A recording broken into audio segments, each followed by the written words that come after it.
good afternoon. It's Tish and me greeting you for our 45th day of our retreat, as it were, originally called Corona Confinement. I thought that was kind of a confining word. So we're happy that you are joining us today. Oh, and I've got a lot of things that I want to talk about, so I'm hoping I get everything done in a timely manner.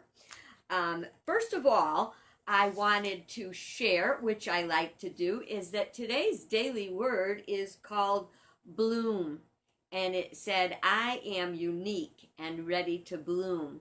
And I don't know if you noticed, but when I put up my message that I'd be live at 1:30, I put it on a background with little roses on it. And it's to remind us that we are already wonderful and perfect the way God intended us to be, but we are also blooming. We're not changing so much as growing into our full potential. And so when I did that, I thought about, they've got a page, because it's May 1st, they've got a page in the Daily Word that has a little guide to what each day was about. They tried to take that and the affirmations out one time, and boy, did people call out, no, we want those back. So a little calendar kind of gives you an overview of what the focus is. Tomorrow's going to be adventure, and aren't we ever on an adventure? So when I did this, I always, the first thing I do when I get a magazine, if it's got these doggone little postcard things in it, I take them out because they annoy me, frankly. But my heart swelled when I saw it and thought about it for a minute, because it is this little postcard that was my first introduction to the Daily Word. Oh, golly, long time ago. I had gone somewhere and it was on a friend's countertop, and I picked it up and read it, and I said, oh my God, somebody thinks like me. So here we are, this many years later, and I'm still reading that Daily Word. And I'm coping well, I believe, through this challenge, and I'm hoping that you are as well. I call today's message the unopened gift. Can you imagine walking into the house and seeing on your table a gift with your name on it, wrapped up all pretty, and you think it's so pretty that you use it for decoration and you never open it up? Well, for some people, that gift is their life. And if each chapter or year or week or day of our life was in fact wrapped up and we didn't open it, they say life is a gift. That's why they call it the present. Each day is a gift. That's why they call it the present. So you've got a present every day. Do you open your present? That is the question. And so I wanted to look at, and Tishy's being very needy today. I'm not sure why, but she's in the other room crying. Please forgive her. She was here to greet you, and now she's going to take a nap. But I think because it's kind of a gloomy-ish day here, she wants me to go join her, but I can't. I just can't do that. So anyway, how are you enjoying your gift of life that today is your present, and coping with what we're going through? Something that weighs heavy on my heart is, I heard, and it didn't surprise me, but I heard that alcohol consumption, smoking, drugs, all those things have increased greatly and over this period of confinement. And I don't think that is helping anybody to open the gift that is our life. It's a form of escapism. Now, those aren't only the only forms of escapism, because there's others. There's binge watching TV. Now that can be a good thing, it can be a bad thing, but depends kind of on, it ain't what you got, it's what you do with it. What are you taking in? I think I've told you before, I tend to look at YouTube quite a bit during this time because I can really pick something that sparks my ongoing need to know. I just need to know all the time. And I saw one, it was called the 5-hour rule. And I said, okay, what's that, all about? So as I do my dishes, I will listen to the 5-hour rule. Well, it was about very important men from Einstein to Warren Buffett. Golly, I can't think of how many. Obama. There were several people named. And the thing is, they all had a form of a 5-hour rule. They would spend, by the end of the day, a process of reading, watching, learning, experimenting.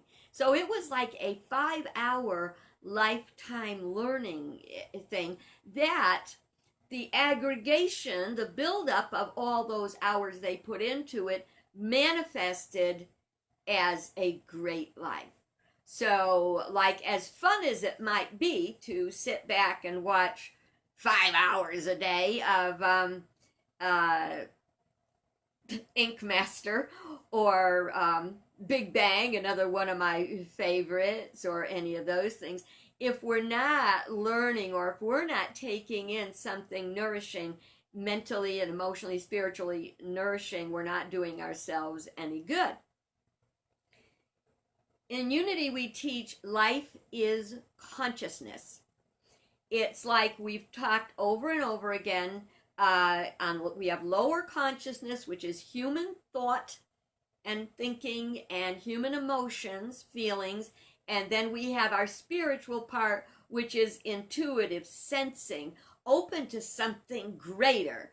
Whereas the human part, while it's not bad, it has its limitation, as if it were like boxed in.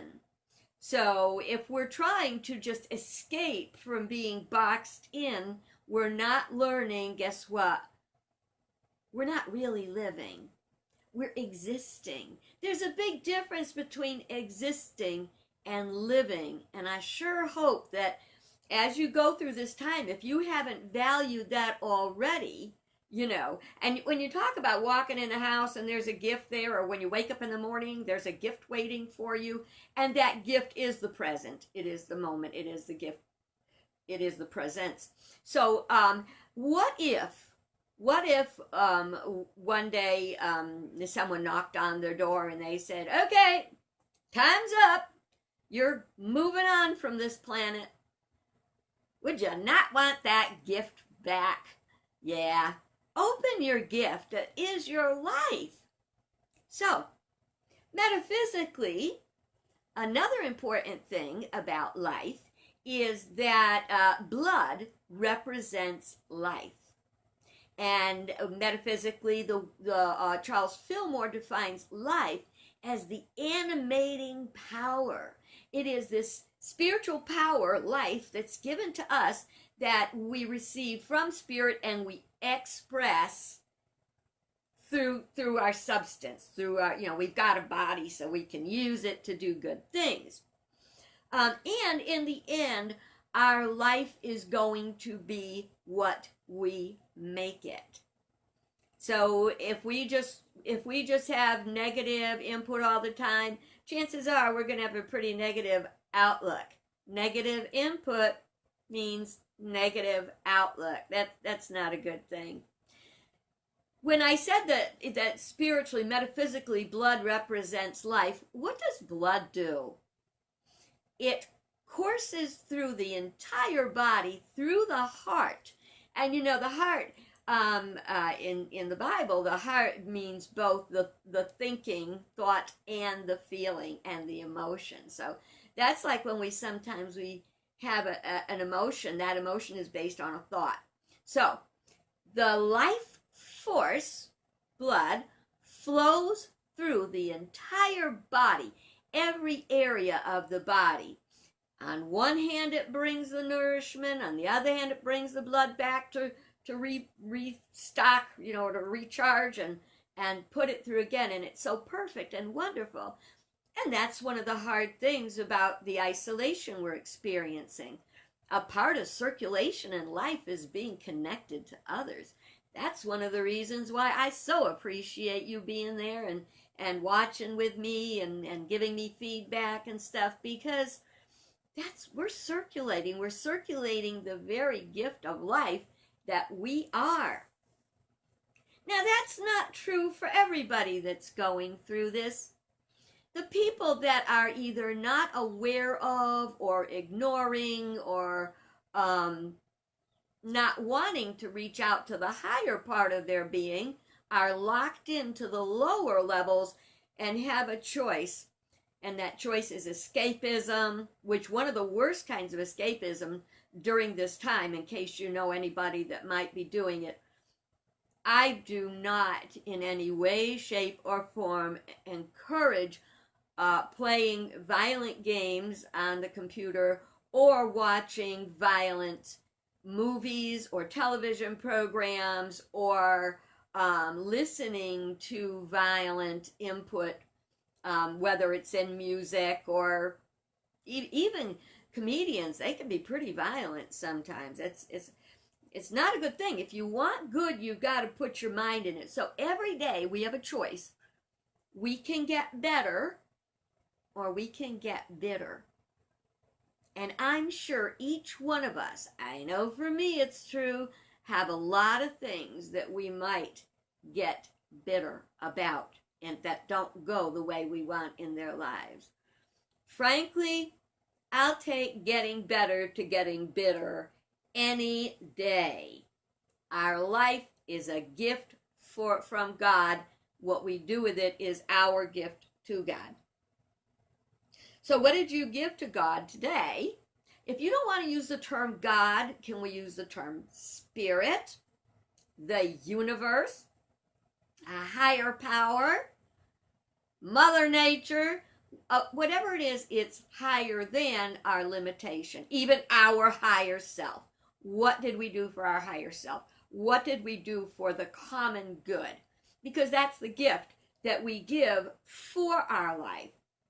Now, this is a really interesting and important part. The physical body center, we've talked about these energy centers in our body that represent the 12 powers. Life is one of the 12 powers. And the physical center for that, it's the generative organs. The sex organs. But because that's where life generates. Again, it's not about physical organs here, it's about spiritual. It's a spiritual center. And so that's about regeneration and regenerating life. And that's another thing. Every day you can regenerate your life by living it in a meaningful way. If you think about when you have bad times or when you're getting depressed or when you're angry or when you're frustrated, for a while you might get a shot of adrenaline, a shot of like, I'm going to kill a piece of my mind and I'm going to, and you may run off on that energy for a while, but the minute that energy is expressed, it's expelled, there's nothing left inside. Except maybe a feeling of being slimed, and you don't want to have that feeling. On the other hand, when we take our pain and our suffering and we try to move through it, to understand it and come to a higher place, it feeds our soul, it feeds our mind, it feeds our body. We are generated again. Now we're getting to the tougher part. Some of this, please don't leave me. Please listen to the end because I do have good things to say. But this a lot of people may not like. There were protests in Minnesota, Michigan. Oh, Lordy, all those M ones confuse me, but Michigan, I think. And the governor there the governor there is holding to the, self-distancing requirements and everything. And so a whole bunch of people showed up, at the governor's place with, oh my God, just looking at the pictures with the size of those assault weapons they were carrying and everything, it was very disquieting. And they wanted those self-distancing things gone. They wanted to be able to go and do what they wanted to do. And I understand that feeling. But I have to tell you, folks, that feeling is limited to the lower consciousness. It's not looking at the potential higher outcome, because there is a higher outcome intended. That we all be safe. That we all, conspiracy theorists are saying it's a bunch of hooey. It's a hoax. It's not, they're just lying about it. They're making us stay in because they've got evil intention. You know what? Tell that to the people who are trying to help people live and the people that are watching people die. Tell that to the people whose loved ones cannot be with the ones they love who are dying or fighting for their lives. It's all about working together. When we look at lower consciousness, we look like the allness of our life is this physical body. Hey, I like my body. I do. I try to take care of it. I try to exercise it. Would I maybe prefer to more look like something a little taller, appealing, more, you know what? I love my body. My body functions. It gets me where I'm going. I think I'm kind of cute, So they're not looking at life as a bigger possibility, as a bigger purpose and a bigger experience. They're looking at it down here. My life, this minute, what I want, and they're not looking at the danger that this very gift of life that they love so much, what risk they're doing, and to others and to loved ones. There is going to be a swing of the karmic energy. So when these people, so you figure they're very angry and they're taking it out on, they're really trying to take it out on a virus that doesn't give a crap. Seriously, it doesn't respect them any more than anybody else, and they want their lives respected. But what do they mean by my life? So then we take it a step deeper. I told you weren't going to like this, but stick with me, okay? Because in the end, it gets better. As a vegetarian, I do not tell people they should not eat meat. I don't eat meat. I don't condemn anyone that eats meat. But one thing that I will call us as a whole out on, and that is excess. Those who eat meat eat way too much meat. If you look at what a portion size is, like say a protein, is like the size of your hand. So where one may look at a steak like I want this big, 1 inch thick, Can you eat it? Yes. Should you eat it? No. Not just because you're just chomping up, animals' lives, they're going to come out the other end eventually, but because there's a lot of it that's not healthy in your body. And a lot of times if you're eating too much of this, you're not eating enough of that. It all works together for good. But what just put a knife in my gut today was the reports of the piglets that are being aborted and chickens that are being gassed and animals that are being killed because they can't take care of them, because they can't get them to the market. to me, that's just a general disrespect for life, for the animating power, and even for those who eat meat, for the meat that you would be able to eat. You know, so that was really hard on me, because I think a lot of what we're looking at, you know, a lot of right to life people, we have a right to life. Yes, we do, and so do those animals. Why do we think we're so much better? Again, to me, it's going to be a karmic energy. The swing, the energy is going to swing back and bite us in the butt. Why? Because of waste and disrespect for life. It's disrespectful to put another life in risk. It's disrespectful to put your own life at risk for no reason, just because you want to. You know, we're never too broke to pay attention. So I'd like you to think about that, and think about how what we're doing is going to ultimately impact us, not just on the physical level, but on the moral, mental, emotional, and spiritual level as well. We were born to prosper. We were given what we need to prosper. One of the problems, and this is the last I'm going to do, because whenever you point a finger, there's 3 fingers pointed back at you, so I'm not saying I'm an angel, okay? We have to be very aware of the causes we are sending forth, and whether or not we are standing up for what is right and true. Do you have the courage to stand up? I think I talked a little bit about that yesterday too.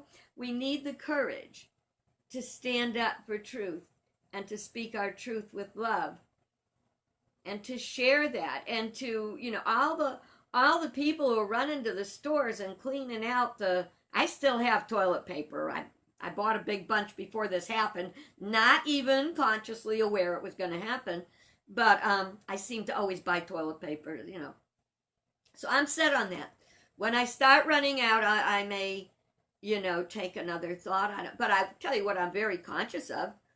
I'm very conscious of how much I roll off that roll, I'll tell you that, making sure I don't abuse the good that I have. So, cause, everything we do, everything we think, everything we say will bring an effect. Frankly, I think I've been sharing enough that I should have abundant toilet paper. I believe that. And I believe, please hear me, I believe that one of the reasons I'm making it through this as well as I am is that I understand spiritual principle, that I understand metaphysics, that I am committed to it. Every day I pray, God, tell me where you want me to go. Tell me what you want me to say. Tell me what you want me to do. And then I go through my day trusting that because I made that prayer, it's going to work for me because I asked. Sometimes we have to ask. Okay, now we're getting to the better part. And that is about our needs. I'll probably talk about this more another day. But there's 4 words I like to look at. Want, need, like, greed. Want, need, like, and greed. Those are 4 prosperity kind of words. There are things we would like to have. But if we don't want to do what it takes in order to have that, we would only like to have it. Now, if we put a little bit more energy into want, can you feel more emotion there? I want that. I want that. But again, if our wants are not matched with rightful action. You can want to have your superior's job, and you might be able to manipulate yourself into that position. But once you get it, if you didn't do the work that it requires, you're not going to make it, and you're not going to be any happier. And then we come to need. Wait a minute, I'm going to skip that. I'm going to go back because I want to do greed first. Because to me, greed and gluttony are things that we just don't have enough belief in ourselves, or belief that in God's provision for us, or whatever. We want more, more, more, more, and nothing is enough.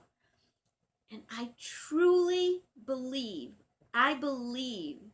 that people are giving their lives in trying to make a living.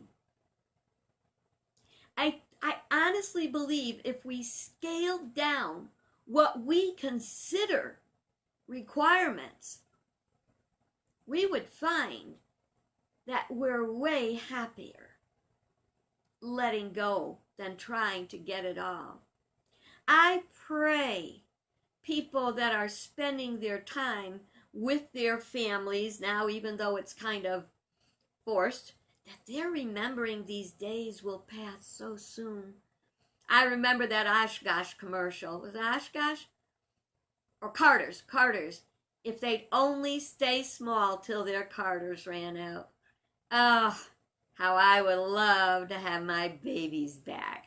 How I would love to be doing the things I did as a mommy, because that was one of my very favorite parts of life.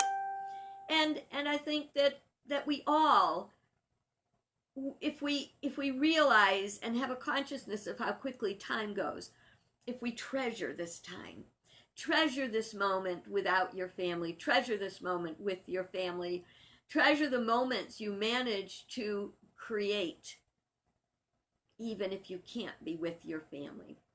Whether it's Skype, telephone, letters, packages, videos, whatever you can. This is a great time to think about what really matters. What you really, now we come to it, need. In marketing, there's two things. There is addressing a need, and there is creating a need. A need is created where it simply does not exist. Now, I know I used this the other day, but some things are so worth repeating every time, and you'll think of me every time you see this commercial. It starts out with provocative things where people saying, "Oh, we do it every night." And a woman says, "I'm single and I still do it every night." And so all these people saying they do it every night. What is it? Running their dishwasher. And they claim that if you run your dishwasher, whether you need it or not, every day, that it's okay because you're using less water than you would if you wash them in the sink. Which, first of all, I would seriously need to have evidence of that before I believed it. It's another thing. We can't take everything at face value, fellows. Dig deep, you know? Secondly, they don't say about the chemicals in those packets that are supposed to scrub dishes. What are we putting into the environment? They don't say anything about how much electricity is being used to run your dishwasher for a single person's dishes for a day. Please. And they don't say how much electricity it's going to use. There is no need to run your dishwasher every day, okay? That is a created need. It is not an actual need. Think about the things you own and think about the things you do, and think about the things you worry about. Is it a want? Is it a need? Is it something you like? Or is it greed?